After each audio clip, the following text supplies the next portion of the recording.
about farming and then okay. Hi guys, this is Angie with Stewart Title. I'm going to go over a little bit about farming and some of the prospecting for probates, how that would work, what are some of the title requirements that we would need.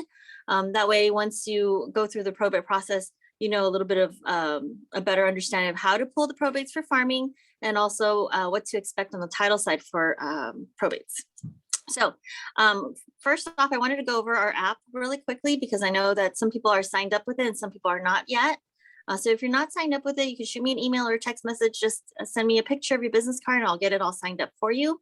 So the cool thing with Stewart Now, which is our property profile system, is the moment you log in through the app, the first thing you'll see is where the location of the of where you're standing.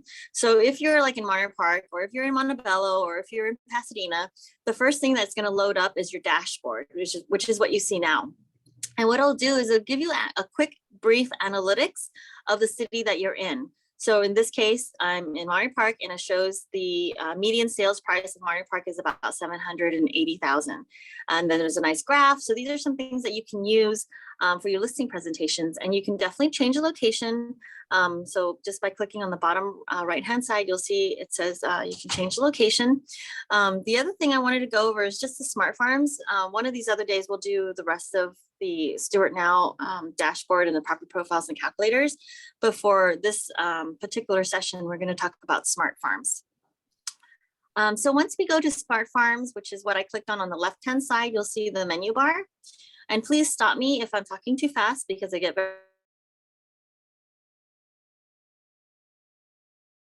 very passionate and I end up talking a lot.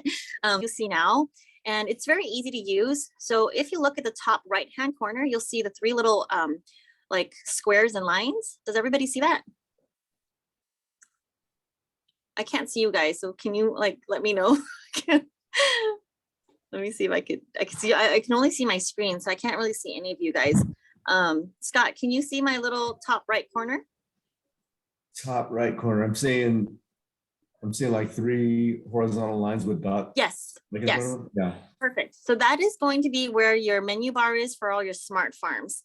So if I was to click on those little three lines with the three little squares, this is what you'll see. So I've already uploaded a saved farm in there, and I just ran a quick 129 properties with Ridgecrest Barnum Farm. So I just I'll show you how I did it, but you can save all your farms on here. And I wanted to show you the cool thing about smart farms. So if I clicked on that farm that I've already saved, it's going to load the farm. And then from there, you're going to see the turnover for the past 12 months. So here it says for the farm that I pulled in that area of Ridgecrest Barnum is 3%. The zip code area of that farm area is 32%.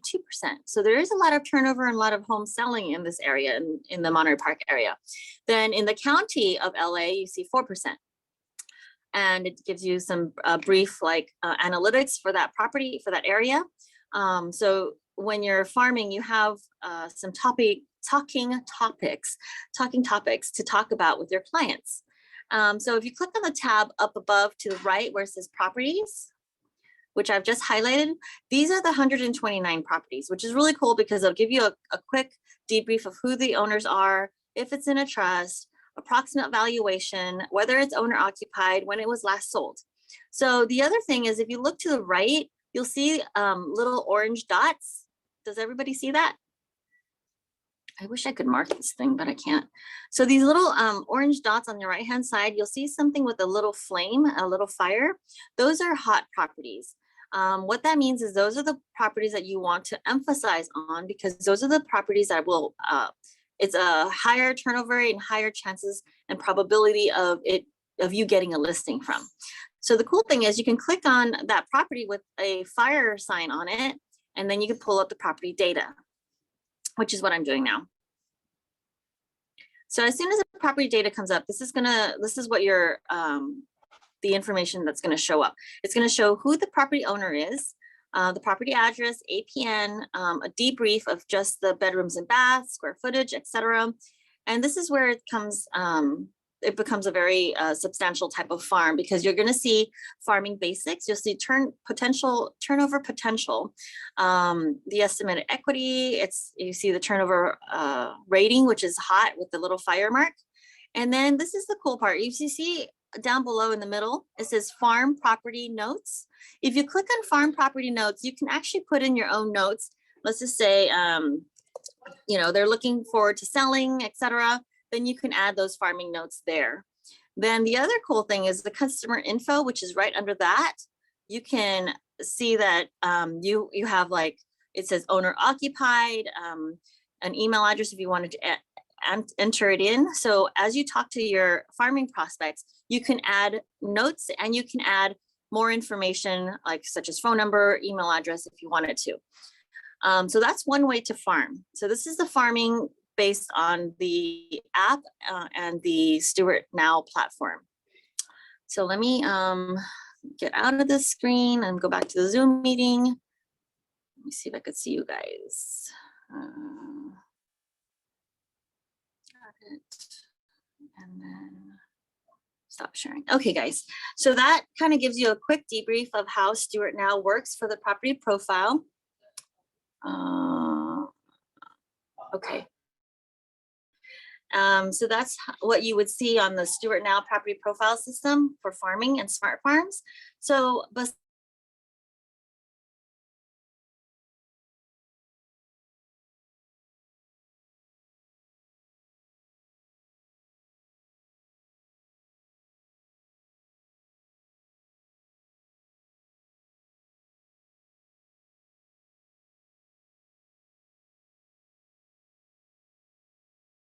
and on top of all those other options, we can also pull 60, 90 date lates in case you wanted to hit a particular group that's, you know, late on certain payments.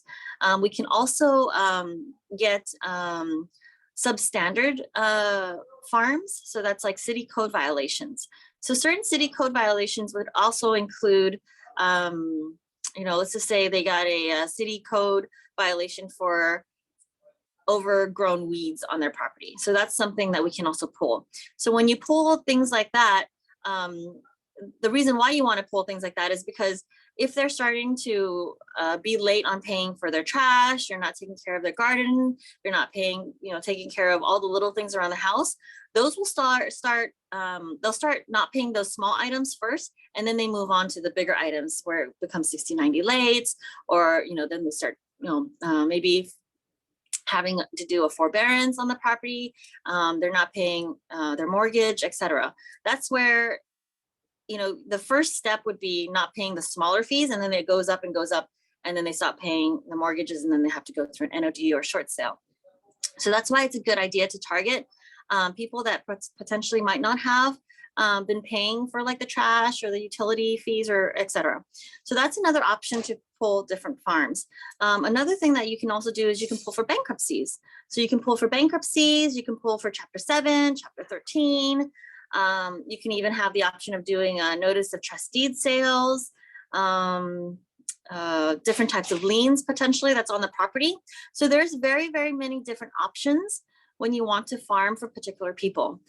Is there any farms that people are working on now that you'd like to maybe ask me for questions on? Anybody have questions on farms? Is anybody working on a particular farm right now? Hi, Joan. So the other thing is, if you're already working on a farm, what we can also do is we can always upload your farm into the Stewart Now platform. And once we upload the farm into the Stewart Now platform, we can always get updates on it constantly. So anytime there's a movement or there's a change, your farm will get updated as well. The other thing is, now I wanted to talk about probates, because I know you have a probate class at 2 o'clock. So if you wanted to farm for probates, we can also farm for probates. So when we farm for probates, a lot of people wonder, hey, Angie, how are you pulling up the probate criteria? So there's different ways that we can actually farm for probates. So there's a generic one where we just farm for probates. And if we do that, we can do it by date range. because probates, there's always a date range as to when it first gets filed at the county. And that's what we would pull when we would do a regular probate farm.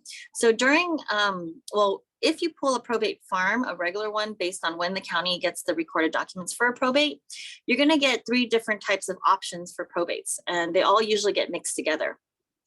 So one of them could be when the affidavit of death was recorded on the property, then it could trigger for a probate. It could be, like I said earlier, when the probate was filed with court system. Another one could be, let's see, you can also farm for probate attorneys so that you have even a higher chance of getting the probate listing when you talk to the probate attorney before it even gets filed at the county. At the county. So there's a few options of how to actually target for these type of listings. The other thing I wanted to talk about is, let me see here. So also when you're dealing with a probate, some of the things and tips that you want to keep in mind is once you get that probate listing, you want to pass it by title, because we want to make sure that one, it's a court appointed probate. So there's a court proceeding already taking place and there's a court order to sell. And or 2, that there's an independent administrator act that's taking place, which means there's less involvement with courts and less involvement with the judge. And it's just going to be the executor that can act on their own as the attorney without the attorney, so that they can just act as an executor to sell the property. So these are types of things that you have to take in consideration whenever you're dealing with a probate transaction. What else is important? So when you're farming, if you ask me, hey, Angie, I want to pull a probate farm, one thing I'm going to ask you for is, 1,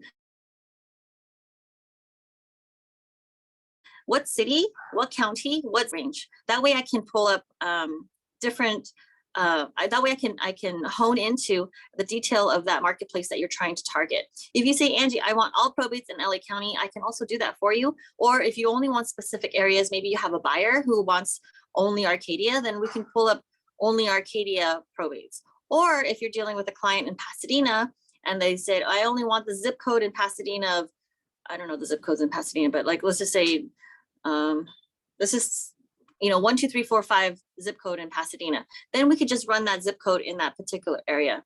So in case you're dealing with a buyer who only wants a specific area, we can do that. Let's see. There's also one more probate option that you can pull, which is usually not very common in this area because there's not very many properties that might fall into this category. And the reason why is because this category, it's called the small estates affidavit. And the small estates affidavit is whenever there's properties under, well, the whole estate of the property is under 150,000. This is why I'm mentioning that it's not a common practice to use this type of probate because most of the properties around town are way above 150,000. And when we're talking about probate estate sales, we're talking about everything, not just the real estate, but also any life insurances that are attached to the estate. So anything over 150,000 would fall into this category. And that would be another prospect that you can farm for, but it's very rare because the amount of the property and the amount of the estate is so small. So that's another option that you can pull. But I wanted to mention it so that you're knowledgeable and that when you hear it once before, if a client asks you, at least you're knowledgeable to understand what that is that they're asking for. One other cool thing that Stewart is coming up with is going to be a new farming tool. It's called the Stewart Forever Farm. So that's going to be coming up in about 2 weeks. I'm really excited to see how that's going to come out. The reason why is because it's going to change the way we actually do farming in the sense that not only does it offer what we already offer, but we're going to build upon that and actually give more to our clients and different options for clients. Some of the things that it will offer is going to be like a deep demographics dive. So you're going to get a better idea of who that owner is within a particular farm. Another thing is you're going to get premium data. So data is going to be much more exclusive to us so that those types of farms that you find from Stewart is going to be very different from the other farms from other companies. And lastly, another very cool thing that's coming up with the Stewart Forever Farm is that it'll be live farms that will actually be constantly updated. It is now constantly updated, but it's not as fast. So we're even getting more fast, more efficient, and more data centric. So all the data that we're going to be providing is going to be much more streamlined, much more, I guess, fresh, because there's going to be newer data coming in. So these are some of the cool things that Stewart Title is doing. If you're not already signed up with Stewart Title and Stewart Now platform, it might be advantageous for you to do so now, especially since we're coming out and rolling out with this new Forever Farm. We are the provider for data, and we pride ourselves on that. We are a nationwide company, and our claim reserves are really high. So whenever you're looking for a title company, when you're looking for a title company to give you data and give you the stability, that would be something that we can provide, because we're such an old company. We're 127 years old, and we are able to pay our claims because we have over $1 billion in claim reserves. Does anybody have any specific questions on probates and farming? Anybody? Louis, Lois, Julia, Scott. So some of the other things that we can also farm for are like interest rates. So maybe somebody who has an adjustable rate maybe would want to sell their property now because it's a hot market. But if you farm for adjustable rates, it might be a good time for them to do that, because in case something happens and all of a sudden their adjustable like spikes up and their interest rate becomes like 14%, that's something that you can also target for. And thank you, Scott. So these are a bunch of different things that you can think about. We are moving into the fourth quarter, and when we're dealing with fourth quarter, that means we either one, try to get some more listings at the fourth quarter, or two, start strategizing for the first quarter to see what we're going to actually do come January 1st. That way we can start 2022, which is really crazy, 2022, already with listings starting, and you're getting your name out there and you're starting to prospect. So here with Stewart Title, we can give you the prospecting needs. We can pull different type of data for you. If you needed phone numbers, if you needed email addresses, there's ways that we can pull that kind of information for you. So you can do the social media aspect for prospecting. You could do the phone calls for prospecting. You could do the email blasts for prospecting. There's all these different avenues for you to be able to prospect with Stewart Title data. And of course, if you use the Stewart Now platform, all of your data, all your farm will be constantly updated, and it'll be constantly fresh information. You're not going to have to deal with, certain clients telling you, hey, Angie, I've moved from this house, a long time ago. This is no longer the owner, or something like that. You never have to worry about those things, because even now, like I'll get like marketing flyers, and it's for like the previous owner. And I always wonder, like, they should refresh their farm, because the owner is no longer that person. And I've lived in this house for, I don't know, 6-7 years, and they still have the old owner. So it's always nice to update your farm. And if you're working with a farm already, you can always send it to me. We can append it. And what that means is we can refresh your property, your farm that you already have, and update the list to make sure that the names and the ownership on the title is correct. And then on top of that, it'll constantly upgrade and update itself. So whenever there's movements or changes in that particular farm that you're already working with, it'll be updated information. And then on top of that, remember that you can take notes from the farming tool. So instead of having to walk around and jot notes on a notepad and maybe losing that notepad, everything on Stewart Now is a cloud. So when it's on the cloud, it stays safe and secure within the system. So you can be working next to the pool, you can be working, at Disneyland, or wherever you want to be working. You can work remotely, because now everything's going to be on the cloud at the Stewart Now platform. Also on Stewart Now, one of the really cool topics, or really cool things that they offer, like they have this thing called Order Track.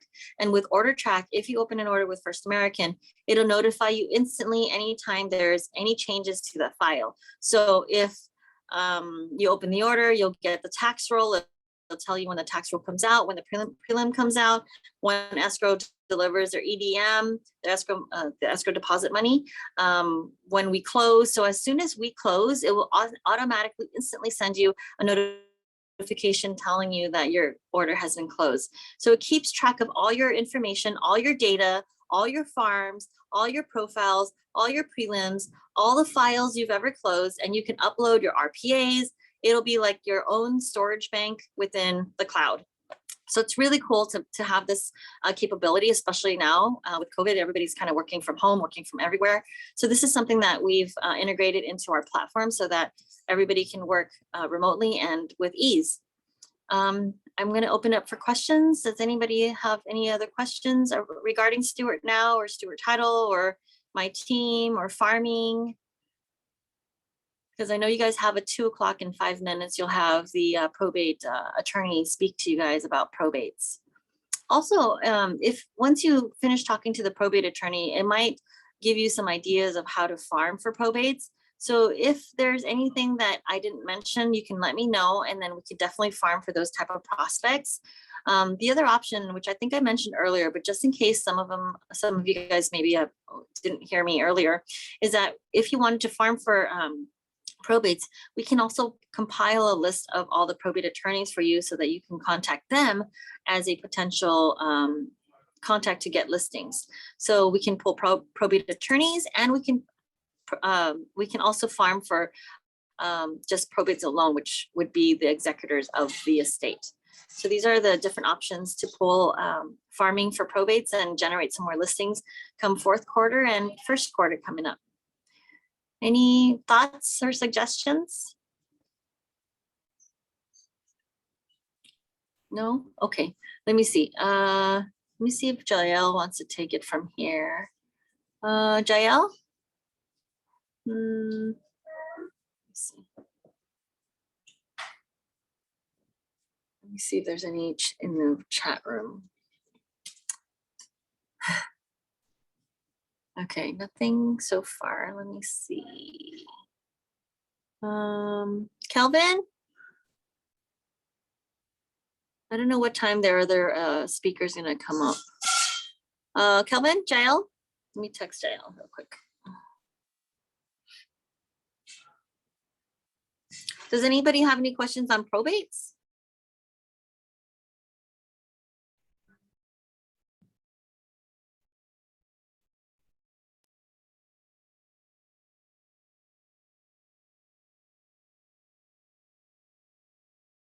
Kelvin is here.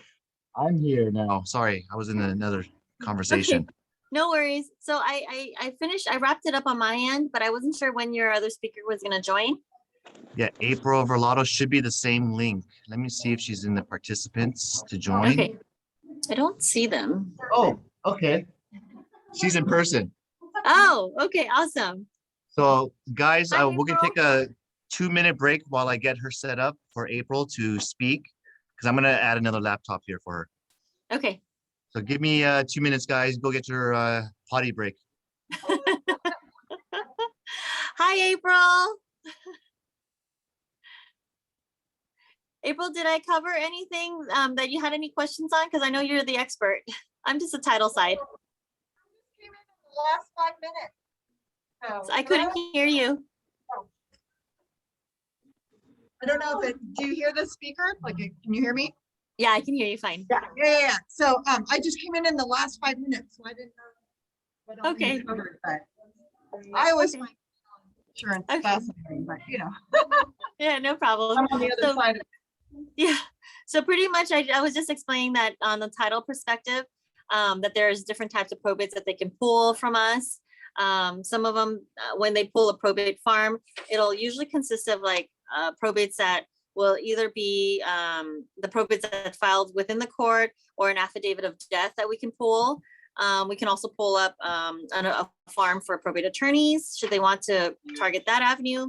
And then I talked about like whenever we run probate lists, that there might be 3 categories that the probates might fall under. So one of them would be like, what was it? If there was a court order to sell, or it could be like an independent administrator that would be an executor of the estate that would have full authority to sell without having that many judges or the court involved. And then the last one would be the small estates affidavit. So when they run a probate, it'll cover those 3 type of categories within probate. So kind of wrapped it up like that. Yeah, and I'm going, I'm gonna try to cover more of like what it looks like to go into court to do a probate Yeah. sale, like a court ordered sale, and have Yeah. it, you go in for the overbid and stuff like that. So, Okay, awesome. so it's great. I'm kind of piggybacking right onto yours. So, Perfect. And if you come across anybody who wants to farm for probates, please send them my way and I can definitely get that list for them. Thank you. Thank you, April. Oh my gosh, Kelvin, I see myself in the back. It's so Oh, yeah. strange. There you are. Behind me. And you can see my butt. I have another avatar.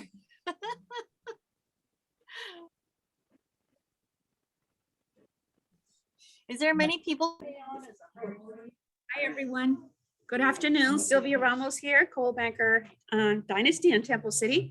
And I am so proud to announce that we have back with us, we have April Verlato, which is a former mayor of Arcadia, current councilwoman. Very active. If any of you follow her on Instagram, she's very active and she supplies us with very beneficial information. So what I like to say about April today, she's here, she's an attorney. So today she's representing her law firm, which she inherited her father's business that has been around for over 20 years. And her father, she actually took over the practice, has the same building, has the same phone number. How many of you have the same phone numbers from back when, So that's pretty awesome. She's also a good friend of myself and Mark, my husband, and I can only say nothing but great things about her. Because I love every single one of you that are here. I have a lot of people here in person, and I have you back there on the screen. I have some great affiliates. I want to share with you that April's practice, she's an attorney at law, strong female, very, very strong. She specializes in auto accidents, in wills and trusts, probate, wrongful death, and premises liability and slips and falls. Wish I would have known her many, many years ago. But what I want you to know is that today, probate is what we deal with in real estate. There are terms that we come across. There are a lot of detail to a lot of the part of a probate, and that's what April is here for. So it is my honor and our broker's honor here at Coal Banker Dynasty to go ahead and announce April Verlato. April, hand it over to you. All right. Yay, woo-hoo, yay, go April.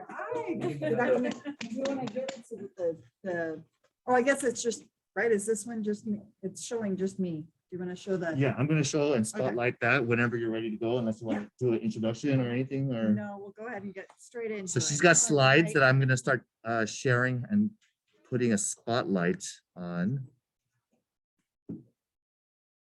And give me a second. Actually, I'm gonna do it from her screen.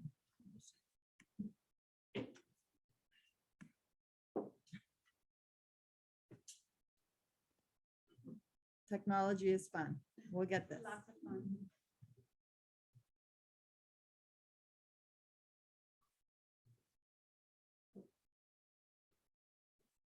not going to present. It's behind the photos. Behind the. Gotta move There we go. And then I'll just have to, I'll go back there to advance ever so often. All right, so good afternoon, everyone. Again, my name is April Verlato. I'm an attorney and I've been practicing for over 20 years. And I've been practicing also in the area of probates, estate planning, wills, trusts, as well as doing car accident cases and things like that. So why is it skipping around? What are you doing? No. You'll be your advancer. Oh, perfect. Just go, Mark. Yeah. Okay, so first up, this is kind of a background, like the introductory course to probates and what we do from the legal side. So first of all, there's different terms that you need to know and understand, which will be a will, a trust, and probate. Okay, so next slide. So will. Yep. Nope, next slide.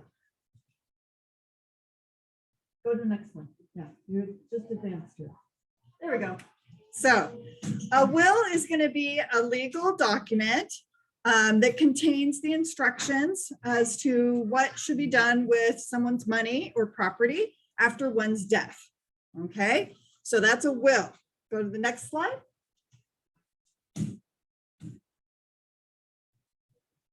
A trust is going to be another legal document that contains the instructions again for what to do with one's property, but it's got to be property that's in the name of the trust. So in a will, it's in the name of the person. When you've got a trust, it's in the name of the trust. The trust becomes a separate entity. And I put a little picture of a piggy bank there because I think that kind of helps people understand what you're doing is creating a piggy bank with instructions. So almost imagine you've got your piggy bank with all your savings in there, and then you've got your instructions on what to do with everything in that piggy bank. Next slide. And then the probate is going to be the legal proceeding in court for the transfer of assets when somebody passes away, and that's when it's not in a trust and it's in the person's name and not in their name as a trustee of a trust. Next slide. So what are kind of the basic differences between a will and a trust? A will does not become effective until death. A trust is effective upon signing. Okay, so for lawyers, that's a big difference, right? The will is basically worthless until somebody passes away. That's when it becomes something that we can use and can be admitted into court. A trust is automatically, the day they sign it, is effective.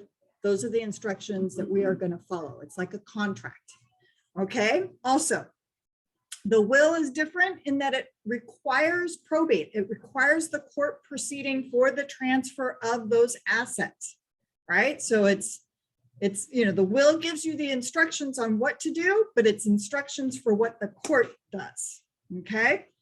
The trust will not require court supervision or any kind of court intervention unless there's a dispute over the terms or the validity of the trust. Also, a will have high costs in court. That's not necessarily the court fees, it's the attorney fees. There's lots and lots of them. So we want to try to avoid that. The trust will have much lower attorney fees on the back end when somebody passes away and we're just doing a straight administration. Okay, next slide. All right, so I kind of put this in as the example of what the costs are for attorneys. So just a simple $500,000 house. As you can see, we have it's like a different levels of charges depending on how much the estate is worth. So the first $100,000 in value of the estate is a $4,000 fee. It's basically 4%. The second $100,000 is $3,000. Now, over that first $200,000, we're going 2% of everything up to $1 million. Okay, so that will be the legal fee, $13,000. Then you've got filing fees, publication fees, probate referee fees, and if you don't have a will that waives bond, you will have a bond fee on that as well, which can run about $1,200 depending on the size of the estate and what's the risk of the person that is your administrator or executor. Okay, so roughly $15,000 in fees if you have a will and you're probating just a simple $500,000 house. Okay, next slide.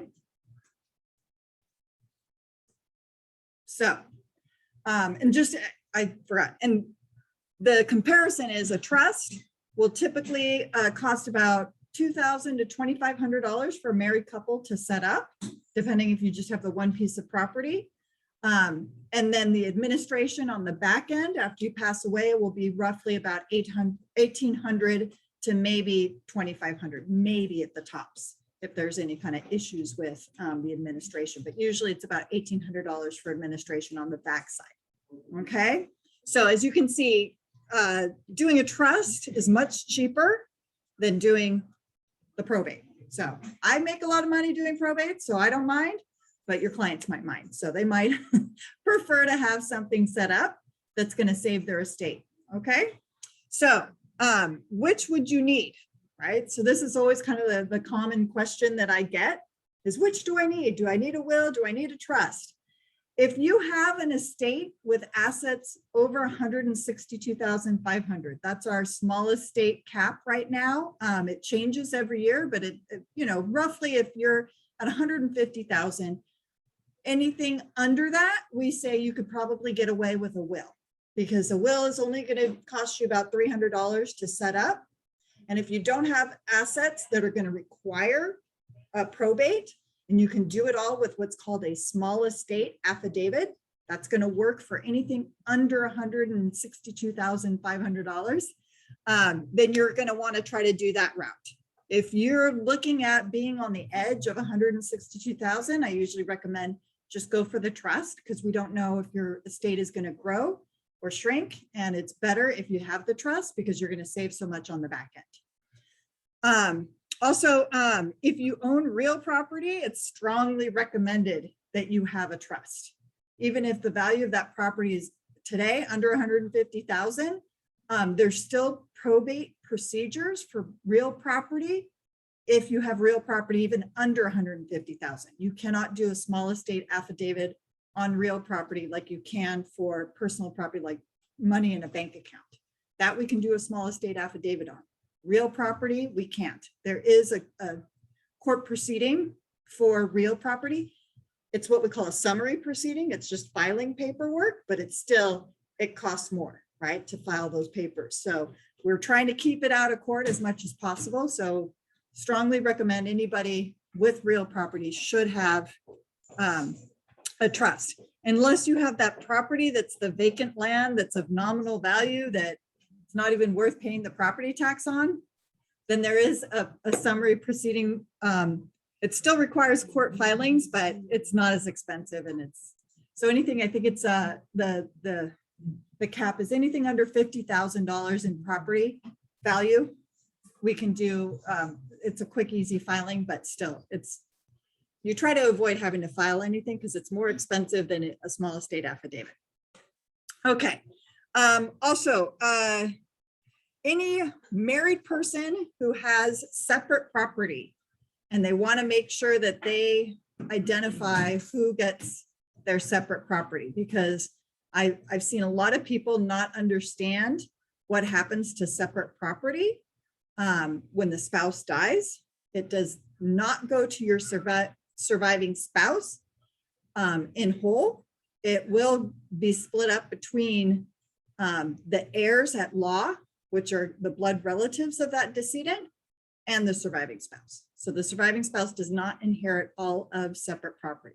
So I always try to encourage our married couples with separate property to seek counsel about what they want to do with their separate property, because they don't realize it doesn't all go to your spouse. If you have children, it gets split between your spouse and your children. If you don't have children, it'll get split between your spouse and your parents or your siblings if you don't have children. So, but again, consult an attorney about that if you have, if you own property and you have separate property and you have a spouse. All right. So who's a trust for? That's going to be anybody, like I said, who owns real property. We want to try to get them into a trust just because you're going to save so much money on the back end with probate costs. Also, trusts have so many other benefits for people today, especially married couples. It helps, as we see now, more and more people are living longer, which is fabulous. But what we see more and more now is more and more people are losing capacity. They lack capacity. They're more and more dementia or Alzheimer's, and a trust really helps in accommodating and taking care of people and their needs, even though they've fallen under, they've got diminished capacity. So we really like to see trusts because they help in all those different situations, because all of your property and assets are protected under a trust. that if something should happen to you and you're still living, but you're not able to take care of your finances, your successor trustee can come in and take care of your property, your assets, your bank accounts, all those things. And there's instructions right there as to what should be done. And it's to take care of you as the creator of the trust. So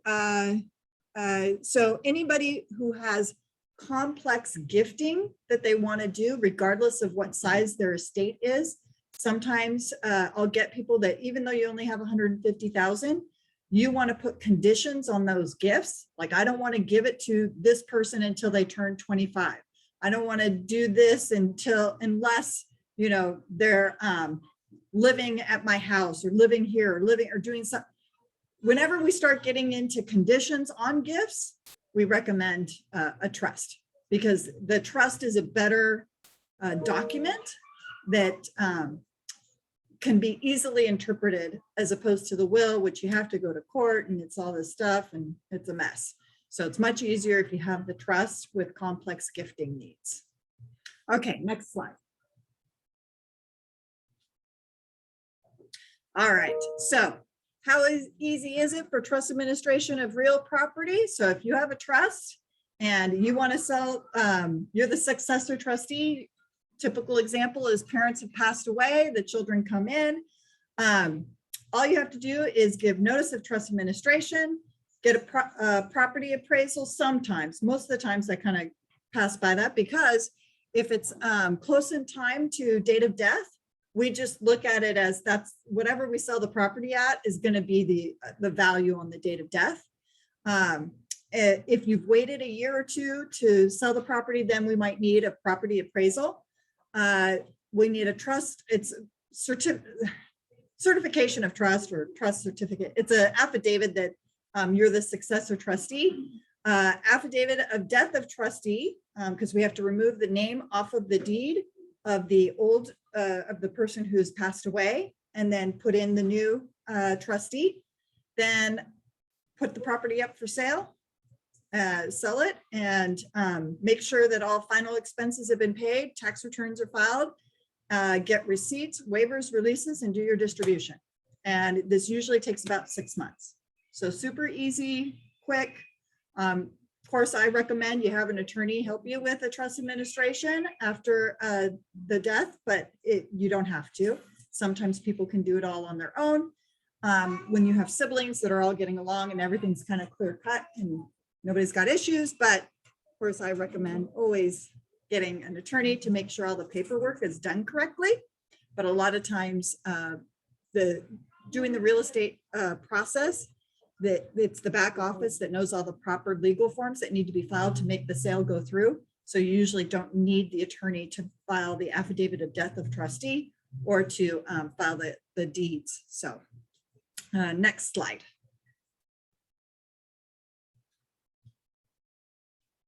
All right, so a probate sale of real property. So this is if you go to court, because there's a will or there's no will, you're going to end up in court.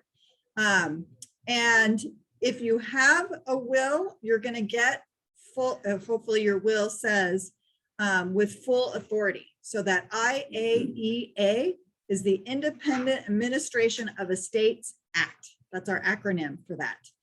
Very important that you know and understand there's a difference between full IAEA and limited IAEA. Big difference. Full IAEA gives you the power and authority for the administrator or executor to sell that property without what's called court supervision. So that all you have to do, you get your appointment as the administrator or executor. You get your court order that you are the administrator or executor. You get your letters, which is like another form that just says you're the administrator or executor. And then once you sell the property, you immediately give notice of the proposed action to all beneficiaries of the estate. You wait, it's a 15-day time period for any objections to the sale. And then that's it. The house gets sold, check gets made payable to the estate, gets deposited into the estate account, and we're done. But of course, this process will usually take about a year because of all the filings and things. Just getting the appointments. There was a time during the pandemic, it was taking us up to 5 months to get a hearing for the appointment of an administrator or executor. So now, of course, it's kind of a little bit more on track, and it could be 30 days, sometimes 60 days, depending on how busy that particular judge is that you get assigned to. But overall, it's still going to take about a year. At least when I do them, it takes a year. Some other attorneys that kind of drag their feet, it'll be 2 years. So, so a lot of attorneys will try and tell you, oh, it's 2 years. It's 2 years if you're in probate. No, it can happen in a year. It's just you have to have an attorney who's on top of things and is moving it along, because it's just paperwork. It's just making sure all the paperwork gets filed. Okay. And just real quick, so you know the difference between an administrator and an executor. Okay, because you'll probably hear those terms if you do probates. An executor or executrix, that's the female form of executor, is someone who has been nominated by a will to be the person in charge. We call them personal representatives. Okay, so it's personal representatives. You're either executor, executrix, or your administrator. Administrator is when we don't have a will, and then somebody self-nominates to be the person that's called the personal representative of the estate. So those are the two positions. Okay, next slide. All right. So what happens when you have to do a probate sale of real property and you have limited IAEA? Okay, this is the one that gets a little tricky. Lot more paperwork that has to be filed. You definitely want an attorney who's experienced in this type of sale, just because you go to court and you have to have all your paperwork filed correctly. This is where you still get the appointment, you still get your order, you still get your letters, but you have to have court approval of the sale. That means you have to publish the notice of the sale. So like when Stewart Title, Angie says like, oh, we can do a search on sales, it's those, they can search, it's a public record. So it's, they're searching the filings of the court. And I've seen companies that are out there, what they're doing is it used to be, I don't know now that since the pandemic happened, but there's a stack, it's like a book at the clerk's office, the filing clerk's window, where they can literally go through and see who all is getting court approval and come in and do overbids. Okay, so all conditions have to be removed before the hearing for the overbids. That means there cannot be a loan contingency, there cannot be inspection contingency, nothing. It's like, this is it, you're ready to purchase the property. And then, gosh, now I'm trying to remember. You want your buyer to have their cashier's check ready to go with 10% of the sales proceed, the set purchase price. And then if you have an overbuyer, the overbuyer has to have a cashier's check made payable to, right? I believe, is it the court or, oh gosh, now I can't even remember, but they got to have a check. And I think it's made payable to the estate in an amount that's at least 10% of the purchase price of the property. And then they can start bidding. They're able to bid on the property. They've got to show that they can pay for that property, right? They can't just bid and not have the money for it. So they've got to show it. And then what I've seen happen, right, is it can go up a couple $100,000 if that property was going for a really good price. This is the opportunity. So ever so often you'll have people come in and overbid. And it's literally the judge is acting as an auctioneer. And the judge said, and there's certain calculations that the attorneys have to do when preparing the form for the hearing. And we have to put what's the first bid over, what's the first bid that has to come in over the sales price. So it's already calculated for the judge, and then they can take it at increments of whatever they deem appropriate depending on the value of the house. So sometimes it'll be like, you know, a $50,000 increment, but if it's a very expensive house, it'll be $100,000 increment. And the judge is the one who's calling the overbids. You know, like, are you willing to go another 100,000? Are you willing to go another 100,000? And he'll go back and forth depending on how many people are bidding on the property. Okay, so, and that trips people up because you can lose the sale of your property that way. Okay, and of course, it also causes a lot of delay in the sale of the house because now you can't have your 30-day escrow. It's usually an escrow conditioned on court approval, and that you can't put a time frame on because we don't know when we're going to get the hearing.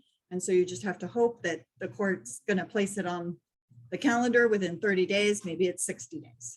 Okay. So, oh, there, and I say, yeah, you have to have a check made payable to the estate. So I had my notes right there. Okay, next slide.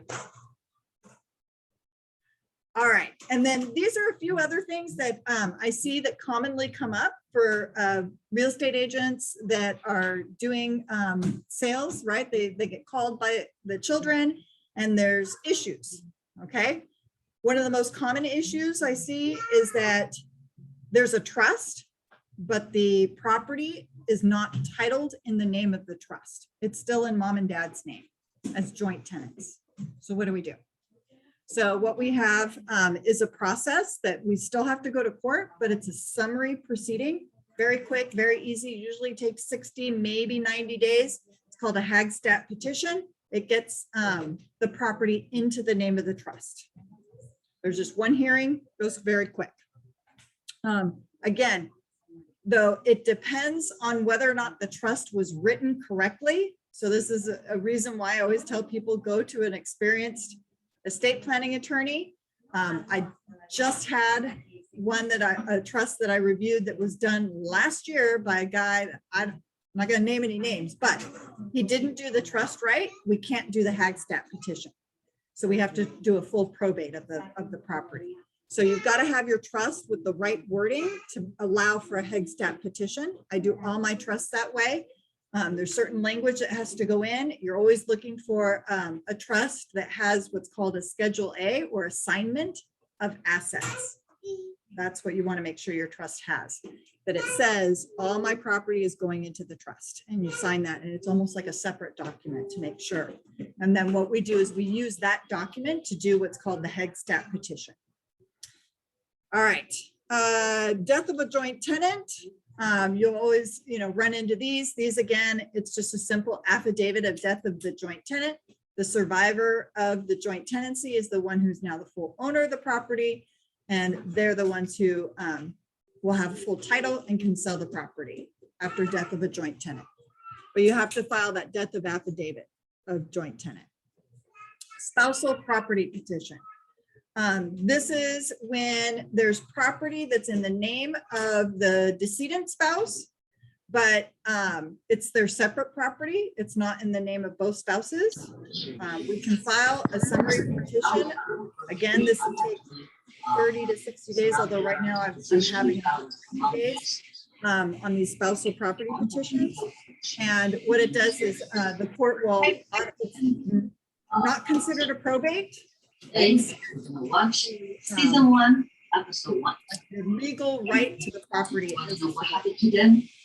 But again, all the way to Chinese 3 and it's now separate property of the spouse without a will. okay. So Chinese 3 is That season 3. separate property of your spouse will be divided between So the now spouse.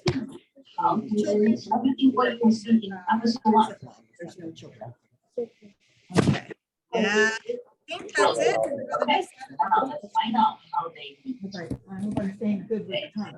So, all right. So do we have any questions? I kind of go over everything. It's my introductory course to I kind of threw in some extra things because with your guys' jobs as real estate agents handling some probate properties, I wanted you to be a little bit more familiar with some of the different things that happen and come up. So do we have? I know. Hello, April. Hi, April. This is Jin Chen. Hello. Yes. Hello.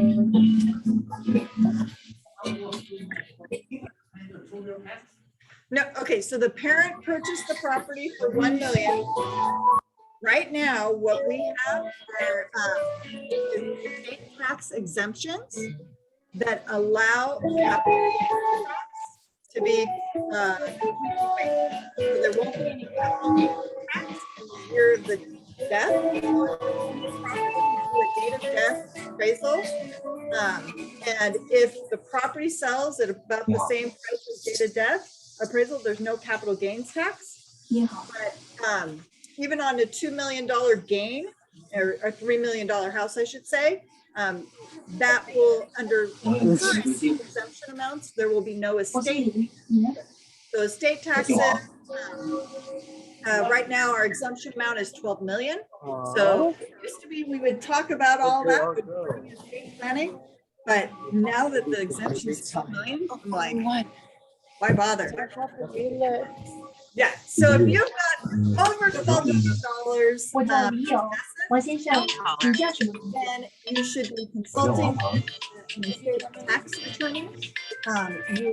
There will be estate taxes, and those are, I think right now, 45%, or did it go down to 35%? I don't know, because nobody has 12 million anymore. Like, because you can, where you actually can pass through 24 million altogether. So what happens is if you have a married couple with 24 million in assets, you set up the trust, you do what's called an ABC trust, where we're able to divide the trust up at the death of the full spouse. Once that happens, we capture that exemption amount of 12 million. And when the second spouse passes, they capture their 12 million. And so then everything passes without any estate tax. So you gotta have a lot now. It's a much higher threshold. I have very few clients who actually go up over 24 million. So, but if they do have if a married couple has over 24 million in assets, they should definitely see an estate tax attorney or somebody like me, estate planning attorney, that knows how to draft different kinds of documents. There's other options to try to avoid the estate tax for estates over 24 million, but there are some downsides to it. You have to give up some of your power and control over your property. And sometimes people like it, sometimes they don't. But 我姓李，你呢？ 我姓王， yes, 李小姐，你叫什么名字？我叫李雅， ooh, I don't know how long they sell it or hold onto it for. I think 我 as 叫 soon as it comes out that there's nobody claiming it, I think the state will just probate the estate to claim the money. 你好，来自我是不是那个中湾？ Yeah. So there's actually genealogist experts. Gotta imagine, right? There's always something. There's always someone out there. But they go through birth certificate. Depending on how far back you have to go, it's usually just a quick birth certificate search to show who's the child of who to get that lineage going. Right. Right. We go back up to the parents, look to see who their siblings were through birth certificates. Go to their siblings, look to see birth certificates, who did they have as children? Look at those. We have to keep going down the line to birth certificates. Yeah, that's when we start to see the state coming in and saying, no heirs, we don't see any heirs here. So yeah, you know, we've had some where we've had to go to other countries, get birth certificates, or what we've had in the past is church records. What am I trying to say? Baptism. Yeah, to prove genealogy. So yeah, but again, that's genealogists experts that come in and do that. Search the family trees and use whatever documents they can find to prove that those are the blood heirs. We call them heirs at law. I say blood heirs. Yes, okay. So in trust, No children, no if family. this person Yeah, nothing. has someone. You've got to have that blood relation. Address each other, Yeah, there's that law. actually address the person's last name. I know you have. We don't get The person, they have a will. They don't have. So first name, you want to address the person. That's not the first name. Right. So we have to- Will, yeah, will This still person- goes this through person- court. this person, and you know, the person Will name or no is the will, last you name. go through court. Trust is the only thing that'll keep you out of Or it. if we manage. Or if the property is worth less than 150,000. Teacher's license is eight, we call it 10% of the share.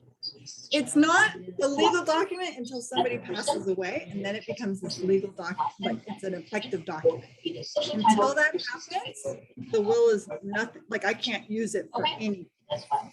But once somebody passes away, then it becomes viable like a usable document. He asked it. Do what's called lodge, So, put it to the court for safekeeping. Literally, you have to have the original. Literally, we take it in to the court. They will count how many pages, they will scan it, they will copy it, they will give you a copy. They will tell you how many pages they received of it, sign off on it, and then they keep every single will. There's a will safe at the courthouse. And they have all the original wills. How did she ask you? Yeah. Is a promissory. But it's not until the person dies. The court doesn't care. Like until the person passes away, they don't care what documents you have. Once you pass away, that's what. Okay, questions? Something towards a will. So there's a lot of families. Okay. who don't know the So difference. now we're gonna learn some new characters. But there's a lot of families that think that by them writing a letter and it's a promissory note and then the family members keep it in a Last safe, time we went up. they think that that's going to carry out their wishes. Yeah. There can be circumstances where a handwritten note can be an effective will. But you know, and I'll recommend to people all the time, like if you're not gonna come in and pay an attorney, like at least do something in handwriting, even if it's on a Post-it note, and just sign it. Because a lot of times we can use that into court, get it into court, and do something with it, right? I mean, it's like, they want kind of some specific terms about like, when I die, this is what I want to have, who I want to have my stuff, or, it's something that kind of looks like the sound of what they want done when they pass away with And if their anyone estate. contests it, they'll get no more than $1 or they get nothing. Well, no, you don't have to put the no contest clause in there, but just something that says, this is my wish when I die. Something that says, I want so-and-so to get everything I have. Something that conveys the thought of, this is what I want when I pass away. What did you call it? An effective what? Huh? You For call what? it something, the handwritten note can be used as an effective. Will. Can be like a will. We call them holographic wills, but they have to be completely handwritten and have to be signed by what we call the testator, the person who's making the gift. No. If it's a handwritten will, no witness, no notarization required. If it's a typed up will, you have to have 2 witnesses, and at least one of them cannot be named in the will. So if you have, Jim and Joe as beneficiaries in your will, and Jim and Joe are the witnesses, that will is invalid. What do you mean? Like, if there's no witnesses, like a handwritten, yeah, they're called handwriting experts. We got an expert for that. Handwriting. You have to go to a handwriting expert. So if there's a contest or a challenge to that handwritten note, we can bring in handwriting experts. Yeah, and they're able to determine whether or not that was written by the real person. the actual decedent. That would become. Good. 请问你能 address it? 请问 No, they can do it. Believe me, they can do it. Yeah, yeah. There's certain little things that you do on when you write. 请问 Yeah, it's okay that your signature looks different. So I just had a case that I tried, 这样 was it two weeks ago? And we had a challenge on the signature and the handwriting expert. There's, because they raised the issue of, oh, doesn't everybody sign their name differently every time? The handwriting expert said, yes, but there's certain things that are consistent. And you get like samples of their signature from about the same time.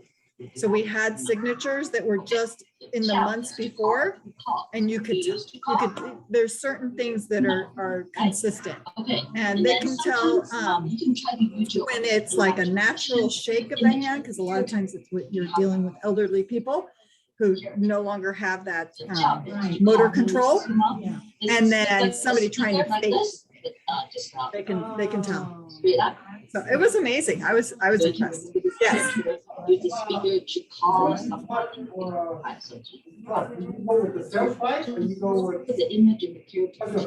So the fee is going to be set. It's more like a package fee. So you don't have it as a percentage of the value of the estate. So it'll be depending on what kind of trust you need.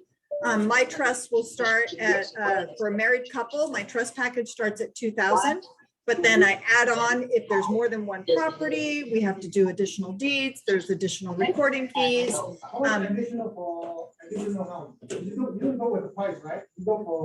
It's a flat fee for doing the deed to add that additional house. Right, so it's another $200 for each deed that I have to prepare and record.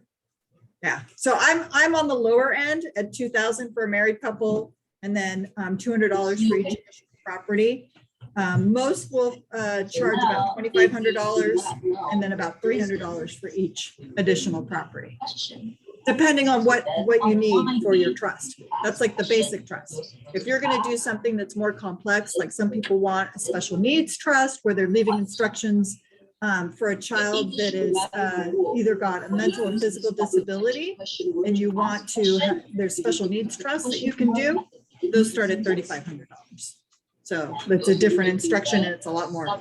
You go from a 20-page document to a 30-page document with a special needs trust. Yeah.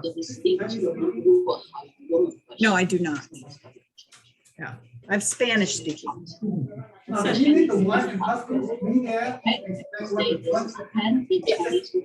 Yes. Right, then we bring in somebody who can communicate. We bring in somebody to translate. No, I participate in the signing of the trust because then I serve as the witness if something should happen and the trust gets challenged.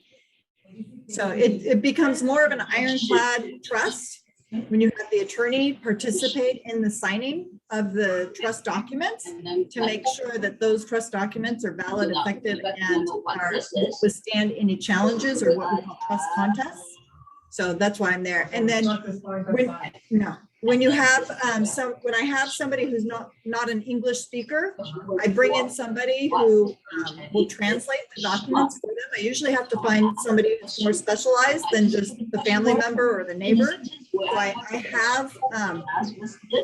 do have people that I can bring in that speak Chinese, and I bring them on in for the signing of the document to go over everything, and then that person will sign a special certificate that I do for translation.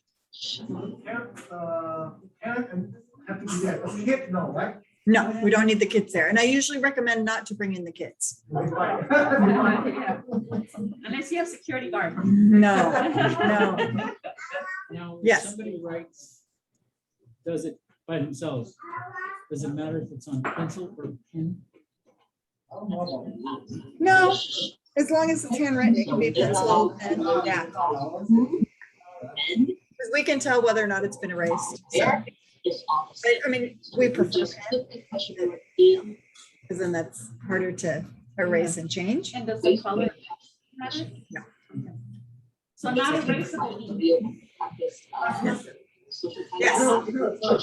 Yes. You give it to the 4 kids. Yes. Both ones pass away. Yeah. One of the kids said, I don't want to sell. Okay. The other 3 sell. Okay. How you gonna do it now? It depends on who you named as trustee. It's up to them. Whoever's named as trustee, they get to decide. Right, it's equal distribution, but whether or not the property is sold or distributed to the kids will depend on your trustee. And most of the time, what we'll say is, if even just one kid wants to sell, I will recommend to the trustee just sell the property, because the one kid, if you distribute the property outright to the 4, like you name all 4 as tenants in common, the one kid can file what's called a petition for partition and force the sale of the property. And it's not worth it. How you go with the number? Huh? What if you have two sellers, you don't want to sell? No, you just, if one wants to sell the property. Because that one, once you distribute the property to the 4, you're gonna distribute it and all 4 take an equal amount as tenants in common on the deed. But that one child, once they get the property in their name, they can file what's called a petition for partition, force the sale of the property, and get their attorney fees for having to file the petition. So that's why we say just sell it. But it's up to the trustee, because they're the ones who've been named as in charge. It's at their discretion. Are you allowed to take referral? Huh? Are you allowed to take referral? Oh, no. Let's say you have a trust. Yes. Is it any? Yes. Yes. Can I give you referral if we work together? No. That's illegal. I'm glad you brought that question. Attorneys are not allowed to take referral fees. No. No. So It's unethical. how can we work together? Yeah, that's unethical. It's ethical. It's Yeah. unethical. So I just work with real estate agents, realtors all the time. Huh? What do you mean? Oh, when they don't have a realtor? Usually what I do is I'll give them 3 names and say, meet with these 3 and see which one you get along with best. These are 3 that I've worked with in the past that I know do good business. And then, and I usually try to,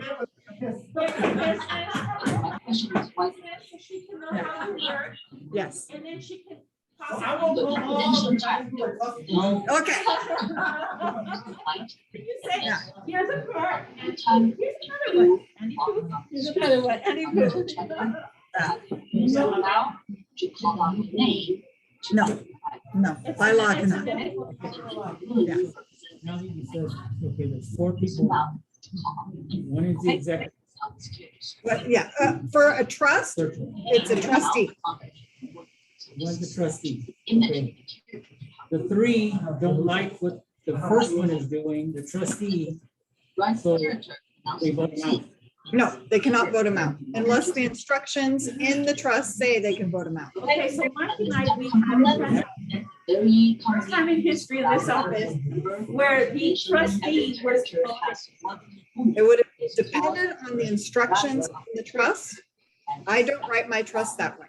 Right, it was a contest against that there was some fraudulent. Oh, you can do what's called a petition to remove the trustee. So if you have it where your trustee is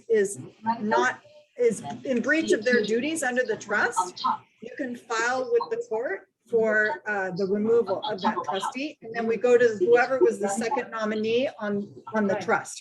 So you follow the instructions of the trust. He was following all the rules. He was following every. So he Well, was. I mean, did it go to court and he lost? No, it did require to go to court. The attorney was also fired. So the majority of the beneficiaries. So it had to be the instruction in the trust that said the beneficiaries. It was very messy. Nancy Title, they know how to handle it. Yeah. It was just a mess over a mess because basically one of the siblings wanted to take over and have the rent. They were all well-to-do, but the trustee was not well-to-do and couldn't get his home because they all had to battle each other about the trust. Long story short, they won. The person that started the Yeah. mess, Uh-huh. they ended up becoming the trustee. Okay. So now title went ahead and her attorney went ahead and did what they had to do. The new attorney agreed to work with it with the permission of title. Once the trust the property was sold and the trust was closed, the trustee charged each family member, beneficiary, or 6 of them, $10,000 for paper clips and papers and copies. Okay. Yeah. You get all your costs reimbursed as trustee, you get all your legal, well, it comes off the top. It'll come off the top of your estate. It didn't come off the top. It was after it was closed and everything was settled. And they They sent a bill and everybody had to Yes, pitch in. you're not getting your money unless you pay us this Well, much. that's what I mean by it gets taken off the top. Yeah, before distribution. Everything was closed. The distribution was done. No, if they had to send a check back in, or they said you're not getting your distribution until you pay. I see what you're saying. So it comes off on the top. They had them sign something. Yes. Before they distribute the money. Yeah. Mhm. That's terrible. Yeah. So you have to be really careful about trust contests. Like I always tell my clients who come in wanting to fight the trust or fight this or fight the trustee, I said, that's great because I could use a new car. Syllables, the first one is the last name, the second one is the first name. If you have 3 syllables, usually the first one is the last name, the next 2 characters are the first name. Okay, so B is a very commonly seen Chinese last name. Actually, B is the biggest last name for Chinese people, which means we have most Chinese people with last name B.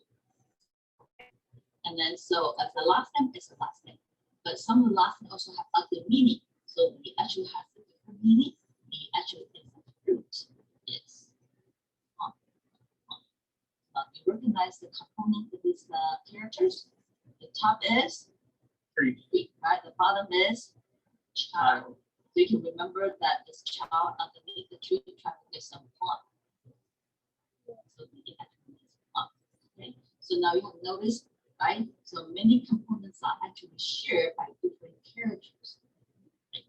So that's why when Chinese characters are not just broken memorization. Many times there are actually associations made as far as sound. Okay, it's the child underneath the tree trying to get some fun. Now, Yo, the person's name is a name, okay? But then Yo also has meaning. Yo means friend. So it's actually the image of friends. Okay, so now you see you and yourself and friend in this character. Now it's not your face, it's you and your friend hand in hand.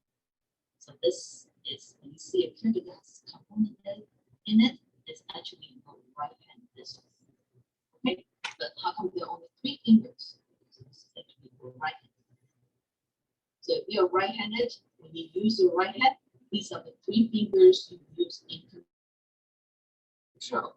These 2 are just there to help, right? So this is your hand. So this is one hand. This is another hand. So it's you and your friend hand in hand. It's created, and gradually we got to this character. Okay, so it's one of our main characters. Other character, how to say it, right? Say that's what this lecture is supposed to be.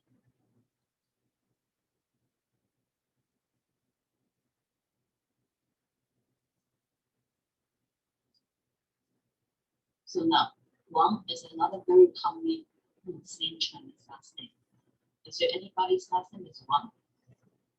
So you see Chinese person's last name as well as W-A-N-G, Wang. many times it's probably secured. Okay.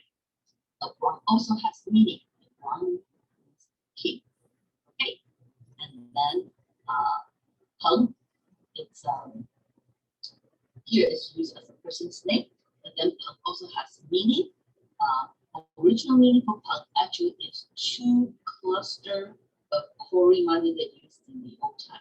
So in the old time, there's a period time in Chinese history we use shell as money to exchange. So they were active exchange for goods. So this is actually the image of two cluster of quarry money that used in the old time, and then you have this character right now.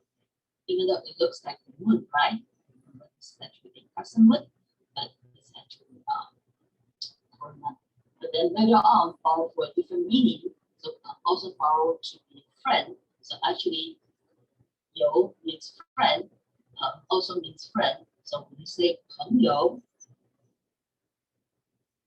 together, so 朋友 actually friend.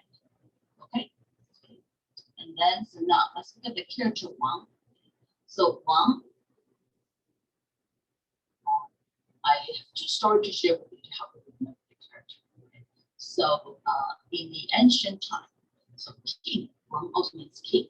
So in the ancient time, only emperors were allowed to worship the god. Okay. So now this top line is the bottom line is the common people. It's the emperor, the king in the ancient time.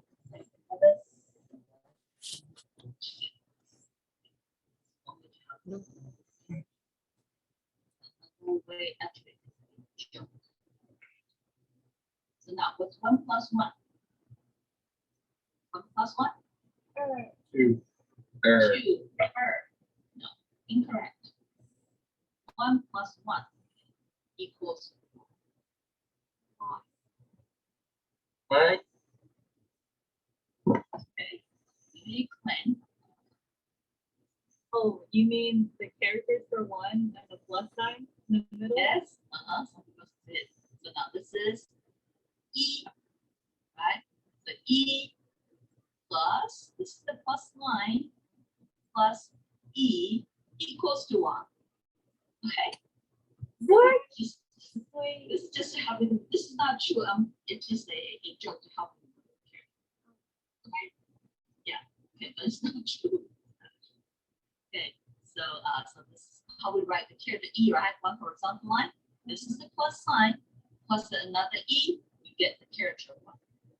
Okay? Okay. So now we're going to learn these characters. Okay.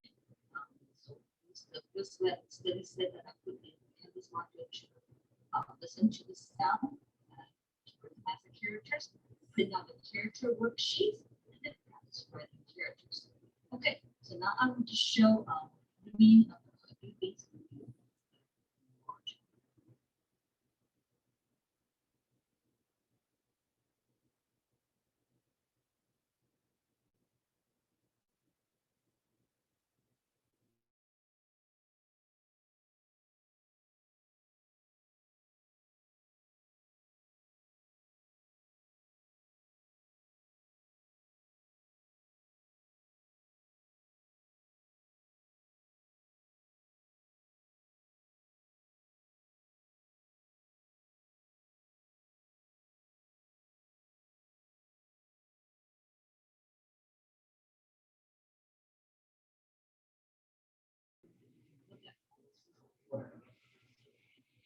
Basic module.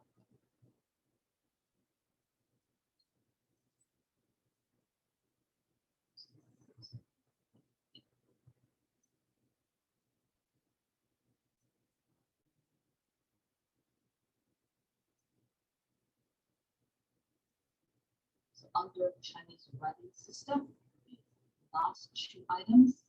This is a YouTube video explaining how Learn Spanish with Real Spanish TV.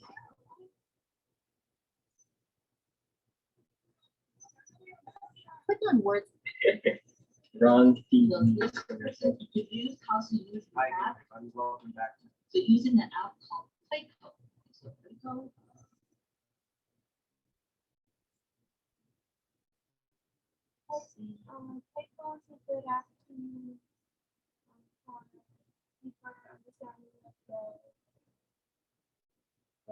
So it's a free online dictionary, the Chinese English dictionary.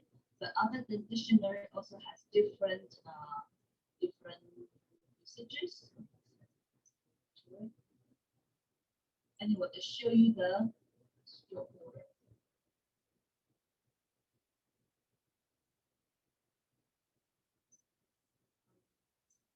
Just watch yourself. Because I'm going to show you next. You will see similar things. Okay?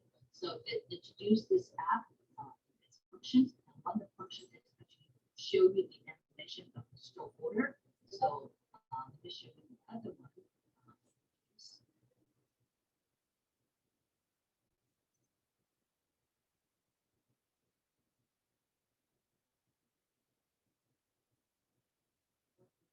Info, Chinese future stroke order animation. So then, for example, you just write the rest, and then you can type the TV here. And then click show me. Good sound, at the same time seeing the character was written information. And so Plato also has this function. Okay, but also a dictionary. So watch the tutorial and download it free on your phone to help you. Okay.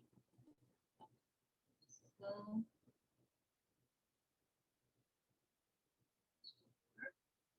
okay, and then did you have a chance to set up your keyboard? So since I'm using the Windows system, so I'm going to use what I have here. But you can use the Mac system. Just watch the implemented is similar. Okay, so I'm going to have a look at it now. So now if I want to type ni hao, so see where my cursor is. I'm changing the input method. Are you able to see? So you see my cursor is down there. As I change lessons to type in English. And then type in Chinese. This is systematic come to the window. And then so info is 5 characters. So to type me, you type continue. So how do you type in me? Right. So then on my screen you see there's several characters shows up. And then so You missed the part where April was talking about, she gets a referral. from Thanks, the guys. characters.